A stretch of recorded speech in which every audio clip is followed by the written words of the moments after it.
Author Tom Avitabile lives by his motto, it's only fiction till it happens, because many of his plot elements and his action-adventure thrillers end up being real. Tom joins us now to talk about his 3 books, The Eighth Day, The Hammer of God, and the soon-to-be-released The God Particle. Well, welcome to the show, Tom. Thank you. It's great to be here. Let's talk a little bit about your background. You got writing a little bit later in life. Yeah, as a formal talent. Yeah, I'd always been the guy that people would say, "You tell the story. You tell it so much better." And I didn't know why, but eventually I learned. I would add all the little parenthetical things that enhance it, what it looked like, what it smelled like, where people were, a little, asides. All those details that everyone needs to get the story. Most people just go right to the ending, and Sure. I was, dancing through the details. So that translated to writing commercials, industrial films where people had a problem and they needed to explain it to someone.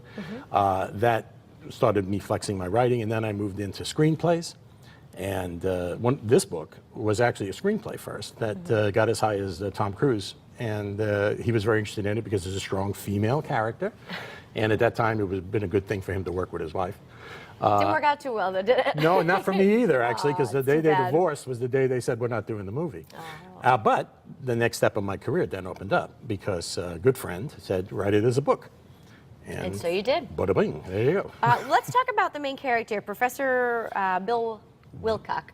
Oh, Hiccock. Hiccock, I'm sorry. Yeah, Wilcock was down the street. This is the Hickock's house. Got it. And he's known as Wild Bill because he was a big football player for Stanford. Okay. And he did the 2-minute drill. And then the 2-minute drill, they called it the 2-minute shootout. So he was Wild Bill in the corral and all that. So it stuck with him. But when he won the Heisman Trophy, he decided to go into science. And he became a science guy, a science nerd, essentially. And through the machinations in the book, he becomes the president's science advisor. Now, any similarities between you and Wild Bill? We're both techno-sapiens, we're both nerds, and I was a little athletic. It's hard to tell now, but I used to be. All right, so these books are filled with action and adventure, but also a lot of facts. Yeah. Why do you do that? I don't know. I have to go to therapy, but basically what happens is, and the reason why, I call it It's Only Fiction Till It Happens, Yep. I had a lot of experience with the government. I worked with the House Committee on Science, Space, and Technology, and I saw stuff baking in the lab there that on one perspective was cool, and on the other perspective was, that's really scary. We're now seeing some of the results of that real scary stuff. But in technology, it's not a question of innovation as much as it is replication, duplication. So we can do this when we build enough of these. Not we have to build something new, we just have to build enough of these.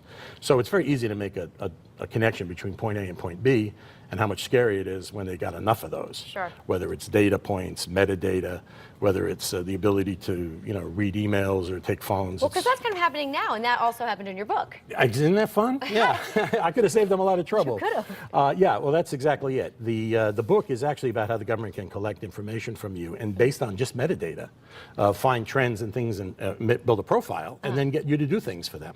All right, and then I'll ask you, who's your audience here typically? Well, it's amazing. It seems like it would be kind of a guy thing, you know?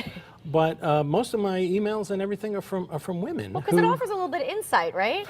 It's insight. If you're saying, why does he do the things he does? Some of that's in the book. In fact, I get emails from people saying, I now understand my first husband or my ex-husband better, or sometimes even my current husband. Because, guys tend to be focused on the job. They tend to look, this way, and they're not open up. In fact, for the character, he's failing as he's a kind of a machine-like guy until he finally takes the advice of his ex-wife to open up and be more human. He should have listened to her, right?